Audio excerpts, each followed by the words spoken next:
I just went to the grocery store. I'm back in my car with sushi again. This is becoming like a theme. 2 videos in a row sitting in my car eating sushi is kind of crazy, but the sushi calls to me, man. It calls to me. Anyways, hi guys, welcome back. You're probably new here because I just started this channel and like I really haven't posted any videos. So my name is Sydney. When I'm in school, a lot of my stuff is just like study with me's because it makes me lock in, and also I think it's fun. But I'm on summer vacation right now, so I'm just making random videos, which might continue into the semester if I get good at it. I am a chronic yapper, but suddenly when I have a camera in my face, I forget how to talk. So we're just gonna see how this goes, and hopefully I can find something to talk about, because I just started recording and I actually have no idea what I want to talk about. I don't have any plans about what I want to talk about. So I'm sitting in the park in my neighborhood right now. It's 10 p.m. basically. I have like a ton of groceries. I have a whole thing of groceries right here that I need to take in soon because I have like 2 things that need to be refrigerated. So this is probably gonna be short, I don't know. I just saw my reflection right here in the screen. I almost just started screaming. I thought somebody was standing outside my car. My doors are locked though. Doors are locked. Okay, so I don't know what I want to talk about, so I'm just gonna yap, the podcast style. I'm eating the exact same sushi that I was eating last video. It's imitation crab from the grocery store. It's 10 p.m., so it's been sitting in the grocery store all day. I don't care. They put some kind of like spicy sauce on it that I don't really mess with it, but bon appetit.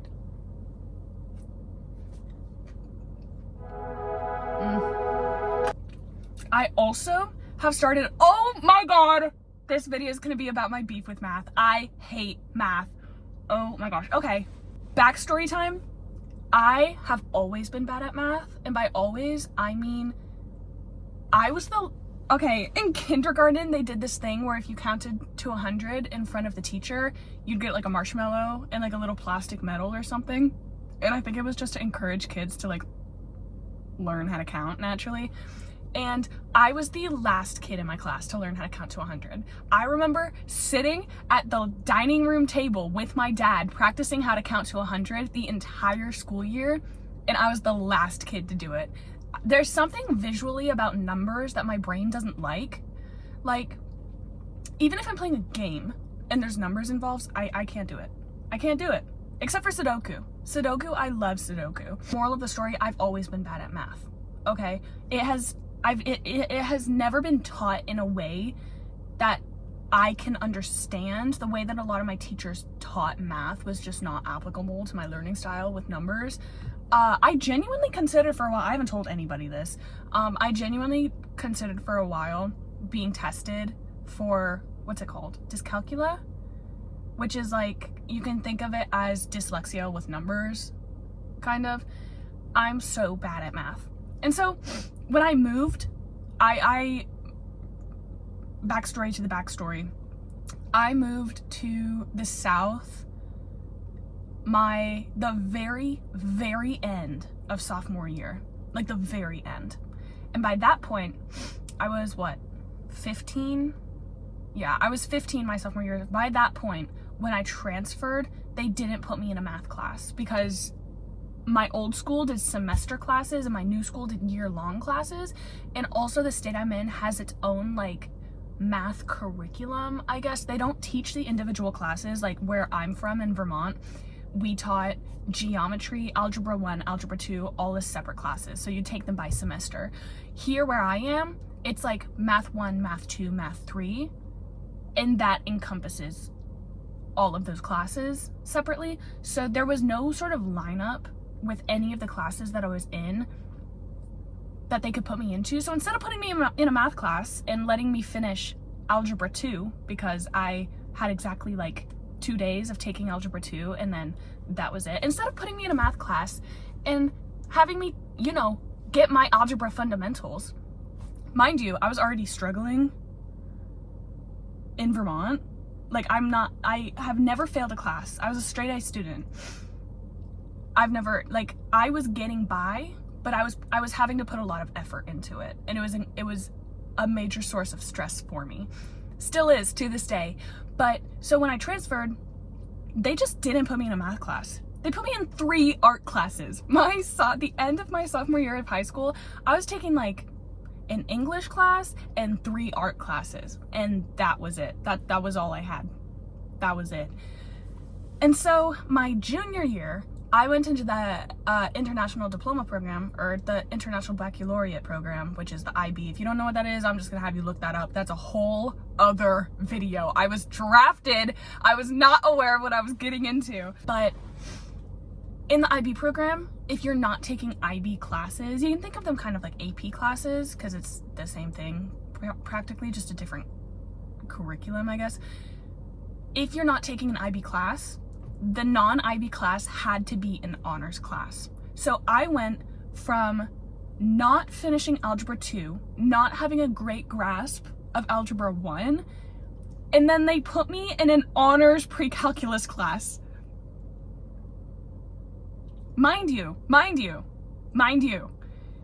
I had never taken an honors class before because at my old school, it was so small that those classes were simply not offered. And I had never taken an AP class before because my school was so small, you couldn't take those classes until you were a junior or a senior. So my junior year, I went into the IB program. It was my first time taking a full set of IB classes or AP classes or any classes that actually challenged me in any way, because before I was kind of just breezing through school. And so on top of finally being challenged for the first time in my life, and actually taking classes that had a big workload and I don't want to say challenging, but like a more challenging content, I also had to figure out how to survive pre-calculus, honors pre-calculus. And so by the middle of the year, the school year, I was failing that class. I was failing it. There's no other way to put it. I was failing the class. I did not pass a single test that they gave until after the middle of the school year, until second semester. Which was humbling because, mind you, straight A student my whole life. And suddenly I was failing a class, which had never happened before. And I was working so hard. I was putting all of my time into this class. I wasn't putting any time into any of my other classes. And so I'm completely dedicating myself to a class for the first time, and I'm failing said class for the first time. I had to get a 96 on the final to pass the class with a B by the end of the year. Guess what I did? I did in fact get a 96 on the final, and then when I realized I had passed, I broke down in tears. I have never had the feeling of weight being lifted off of my shoulders like I had in that moment. I remember just walking out of the school and being like, it's over. I did it. Thank God I did it. And then I had the best summer ever, and I did my summer assignment. And then I went into my senior year in the IB program, and I took IBSL, Applications and Interpretations of Math, which is, it's broken up into 3 sections. It has a calculus section, a statistics section, and like 3-dimensional trigonometry. And I did okay in that class. I got a B in that class, but I was just happy to have a B in a math class for once in my life. And so I felt like I was finally figuring out my problem with math, because while I didn't cruise through IB math, I did well enough that I felt okay. I did better on the IB exam for that class than I was expecting to, you know, just like I felt like I was finally like at an okay point with math. And then I went into college. My first semester of college, I took pre-calculus again, because there is no way in hell that I know I have weak foundations in math and I'm gonna jump straight into calculus. It's just not happening. So I retook pre-calc. And I don't know what happened. I had an A up until halfway through the semester, and then my grade dropped to a B. And I was like, okay, that's fine. I need like an 82 on the final to pass this class with a B. I'm pre-med, so my grades in college are huge, and I'm aiming for an A in every class. But when it comes to my math classes, I'm still aiming for an A, but I'm happy with a B. Keep that in mind. I think by the time I took the final, I had like an 87 in the class. I don't know what happened during the final. I bombed the final. I failed the final. I got a 57 on the final. I think I didn't study enough for it, because at that point I was still solidifying how I studied for math. And so I was like, damn it. I was like, damn it. I put in all of this work. You know, I didn't have an amazing professor. Rate my professor, abuse it. Pro tip, if you're going into college, use rate my professor, because I didn't. Never making that mistake again. And I was like, I was so close. I ended the class with a C. Why do I have a C in college? I haven't had a C since... I've never had a C before. Like, I have never had a C on my transcript before. And that was scary. But then I went into the next semester into calculus. And I was like, okay, this is gonna be fine. Because this is... Pre-calculus is like an umbrella term for a lot of different kinds of math. And it's a lot of math too. It's like all of the graphs, all of the like, I don't know, like FOIL methods, you know, it's a lot. It's a lot of contact packed very tightly into one class. Calculus is less content, but the content in the class is a little bit more challenging. And so I also didn't use rate my professor when I was registering for classes. So my calculus teacher, unknown to me, is notorious for giving awful exams. Like capital A awful. She's a phenomenal professor. She's so nice.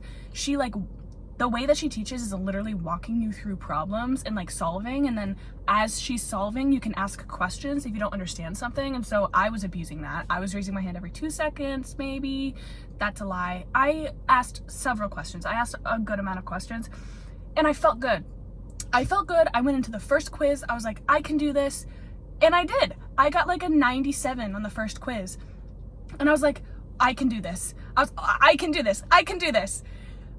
Mind you, I was taking anatomy 1, anatomy and physiology 1 with the anatomy lab. I was taking general chemistry 2 with the lab, calculus, and an English class, even though I got English credit. I don't know why my advisor made me take that, because I had credit for the class. She just made me take it anyways, which was fine because I can bust an essay out in one night. Thank you, IB program. Thank you, Miss Janeski from high school. You're a queen. I love you. And so I went into the second quiz because it's always 2 quizzes and then an exam, and then another 2 quizzes and then an exam. And so I went into the second quiz feeling good. And I did good. I got a 92. I know these grades off the top of my head. Like this, I've thought so much about this.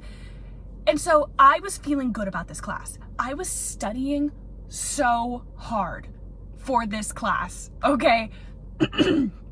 So I go into the first exam and I've worked so hard. I have put in so many hours. I have done practice problem after practice problem. I want you to visualize going through a math class, every problem that you go through in class, every problem on the homework, every problem on any paper that has ever been given to you, and then like 20 million YouTube videos of like explanations and like step-by-step processes and rules and Khan Academy. Like I did everything.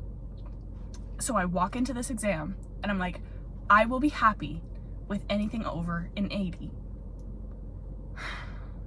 And I was lulled into a false sense of security because I did so well on the quizzes leading up to it. I was like, I can do this. I can do this. I know what I'm doing. Nothing is wrong. I can do this. I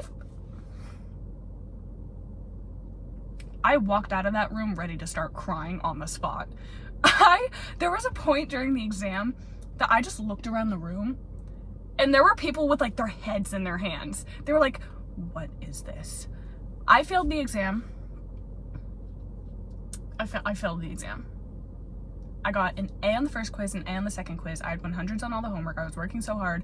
I thought that I was doing okay. I thought I understood the content. And then every question on that exam is like nothing we had ever done in class before, which I wasn't expecting because the quizzes were stuff that we had done in class before. And then the exam just like started kicking me and like beating me to the ground, and then there was like a baseball bat and it was just beating me over the head with a baseball bat. And I walked out of that room like, was I just assaulted? Do I have to call, like I wanted to call a trusted adult. It was so bad. But that just made me, okay, after I had a little crash out moment for like a day or two, I was like, okay, this is not going to happen to me on the next exam. I did bad this exam, I can do better next exam. So I worked twice as hard because that's the type of person I am. Hire me. And so I put in double the effort. Mind you, I'm not neglecting my other classes, but I'm putting much more work into this class than any of my other ones, and I maybe missed a couple of homework assignments. It was fine. It wasn't any bad homework assignments, because anatomy and physiology I thought was easy. That was my favorite class I've ever taken. Chemistry, less easy, but really interesting to me. Duh, I'm a biochemistry major. And so that wasn't a problem. English didn't have homework assignments. It was like we wrote 4 essays over the semester and that was it. So it was fine. But I did miss a couple of chemistry homework assignments. We don't have to talk about it. To focus on this class, I was like living in the library, and I wasn't the only one struggling either. The 2 girls that I sat next to and a guy that I play volleyball with, like, we started studying together and it was like a whole thing. So I do 2 more quizzes. I get an 85 on one of the quizzes. I get like an 87 on the quiz after that. I'm like, okay, I got this. I go into that exam feeling prepared. Guess what happened? I failed the exam again. Now, my grade is probably like a 62 at this point. Unacceptable, because why is my GPA suddenly like a 3.0? Hello? Crazy. Never happened to me before. I had no idea what was going on. And so, by the time the next exam rolls around, it is the deadline. Like, it is time for me to decide if I think I can succeed in this class or if I should drop it and try again. The 3rd exam fell on the exact day that I had to withdraw from the class, like the last day to withdraw from the class. And so I go up to my professor, because she's so nice. She was so nice. She was so sweet. Her exams were so hard. And I tell her, I'm like, because the class started with like 35 people. You have to remember that. The class started with a good amount of people. By the time I dropped out, like probably half the class had dropped out of the class. And so I go up to my professor and I'm like, I'm really struggling in this class. I know that we have an exam on Wednesday because it was a Wednesday. I'm seriously considering and leaning towards withdrawing from this class and retaking it next semester. And she goes, Sydney, you are going to come in on Wednesday, take the exam, and then immediately after class, I will grade it for you so that you know what you got in the exam. And based off of that, then you can decide if you want to drop the class. And I was like, okay, fair. That's fair. Because this exam is the make or break of if I can succeed in this class. Mind you, we hadn't even gotten to integrals yet. It wasn't hard content. The exams were just insane. Like, I could do every single thing that we had done in class, and then I got to the exams, and I had never seen questions like this. I could recite from memory, and I was teaching other kids in my class how to do some of this stuff, okay? It wasn't like I was going into this clueless. I could explain like detailed steps on every rule, on literally everything. And so I was like, okay, I will take this exam, you grade it after class, and then I'll decide. In the course of 4 days, I studied 37 hours for this exam. I lost my goddamn mind, which probably wasn't good, but I was like sleeping. You know what I mean? I was sleeping fine. So don't be coming into my comment section being, you gotta sleep more and it'll change your grade around. No, I tried that. That doesn't work for me. I'm capital B bad at math. I'm so bad at math. I don't even know what it is either. And so I go into this exam and I felt okay about it. I was like, this, I'm thinking maybe I get a 70. I don't like to feel overconfident in things, because why is it always that when you walk out of an exam and you feel really, really good, you failed it, and then if you felt really, really bad about it, you actually did a bit better than you thought? Like, I walked out of one of my anatomy exams and I was like, I didn't know how to answer half of that, and then I ended up getting like a 98 on it. I was like, damn, okay, maybe I did know how to answer half of that. Like, whoa. Who would have thought? me. I'm obsessed with that class. I love anatomy. It's my favorite thing in the world. And so a couple of hours after class, she graded it and she sent me an email and she was like, you got a 60.5. I passed by half a percentage point. And that was it for me. I was done. I was like, fuck this. I was done. I was like, I'm not doing this. I cannot thug out calculus this semester. I need a different professor. I need to reevaluate how I am going to approach this class, and I just need to redo it. I need a redo, roll it back. So I dropped the class with the intent of taking it over the summer, because as a pre-med and also for my major, I have to take Calc 1, I have to take Calc 2, I have to take Physics 1 and Physics 2. I'm bad at math, remember, and I have plans of transferring to a bigger, better, more prestigious school my junior year. And so if I'm gonna get those 4 classes done by the time that I go, I need to take calculus over the summer. I have to take Calc 2 first fall semester. I have to take Physics 1 spring semester, and then I have to take Physics 2 over the summer before my junior year. The one summer that I wanted to take this class online over the summer, they're not offering it. They offered it last summer, and they're offering it next summer, but not this summer. And so I contacted all of the community colleges in my state, and all of them were like, it's only being offered in person. I'm like, you live, like, this college is 4 hours away from me. I can't go in person. So I didn't end up taking it over the summer, which is why I'm here. So now I'm taking Organic Chemistry 1, Anatomy and Physiology 2, Calculus 1, Medical Ethics, and then the Organic Chemistry lab and the Anatomy lab. So I think that's like 17 credits. I'm scared about pairing calculus with organic chemistry. I have no idea how I'm gonna feel about it. I'm really, really excited to take it. I think it's gonna be super, super interesting, but I am also scared because I've heard horror stories, such as all of the exams are in person at 7:30 p.m. on Wednesdays. Right, so you want us to drop out of school. That is like the worst combination of class, exam time, location that I have ever heard. But I have a plan. Khan Academy, which I never thought that I was going to be saying this. Khan Academy has a calculus section. So over the summer, I am going through and I'm learning the entire calculus, or the entire Khan Academy calculus section, so that I can go into this semester kind of feeling a little bit prepared. I'm doing a little self-study moment because I'm feeling it might take a little bit of stress off my shoulders if I have like basics going into the class, because I don't have basics. I also saved every exam I took last semester, every quiz I took last semester, and all of my homework from last semester when I was in calculus. So that's what I'm preparing for. So that's my history with math. It took me 26 minutes and 15 seconds to explain that to you.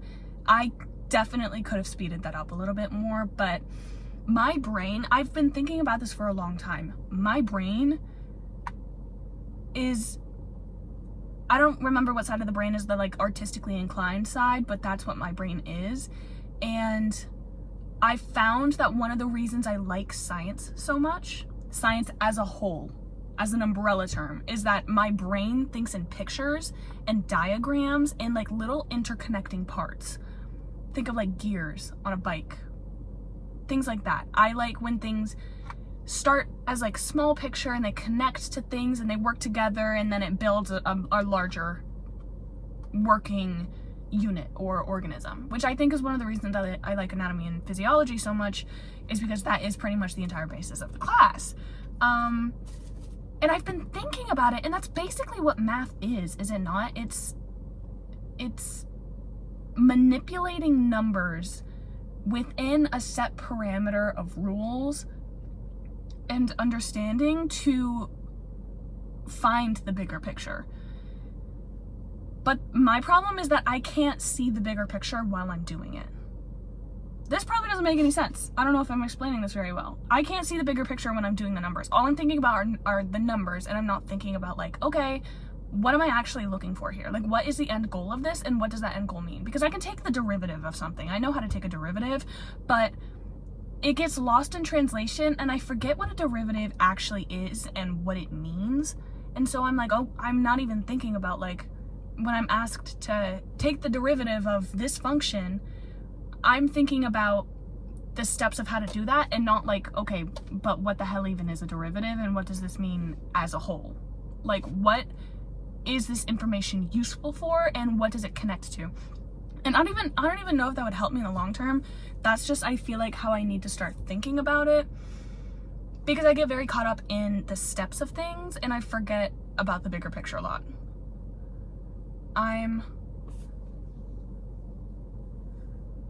So I will forever have beef with math.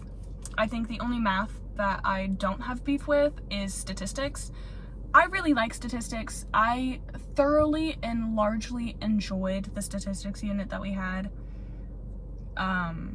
in my IB math class. So I'm very excited to take it, because I do have to take statistics 1 and 2 as a pre-med for the MCAT. We're gonna see how it goes.